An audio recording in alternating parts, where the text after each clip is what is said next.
अपन channel SCS Mithila के करू सब्सक्राइब और बेल बटन जरूर दबा दिया ताकि हर खबर सबसे पहले पहुंचे अहां तक। नमस्कार, अहां सब देख रहे छी एससीएस मिथिला। हम छी कमलेंद्र झा और खबर के शुरुआत करी और बात करी दरभंगा के सांसद गोपाल जी ठाकुर के जे एक कार्यक्रम में कहलन जे देश में बने वाला फिर से एक बार मोदी सरकार में युवा के भूमिका अहम अछि। दरभंगा के बहादुरपुर स्थित एनडीए के प्रधान चुनाव कार्यालय में भाजपा युवा मोर्चा के एक अहम बैठक जिलाध्यक्ष बालेंदु झा की अध्यक्षता में आयोजित किया गया। बैठक के पश्चात सांसद गोपाल जी ठाकुर मोदी प्रचार रथ के हरी झंडी दिखाकर क्षेत्र में प्रचार के लिए रवाना केलन।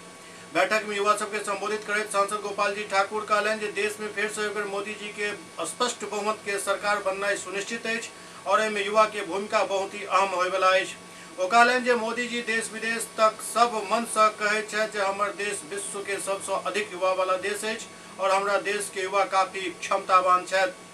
सांसद गोपाल जी ठाकुर कहलन जे हमर देश के युवा चांद पर तिरंगा लहरावे में भी सक्षम छे और महामारी के समय कोरोना के वैक्सीन बनावे में भी सक्षम छे। युवा देश के उज्जवल भविष्य छे। ओ कहलन जे दरभंगा में लगातार सब चुनाव में युवा मोर्चा के अहम भागीदारी रहल हन। वो सब युवा कार्यकर्ता के शक्ति केंद्र स्तर पर टीम बनाकर मोदी प्रचार रथ के माध्यम से आम लोग के जागरूक कर मोदी सरकार के द्वारा कैल गेल कार्य के पहुंचावे के अपील केलन।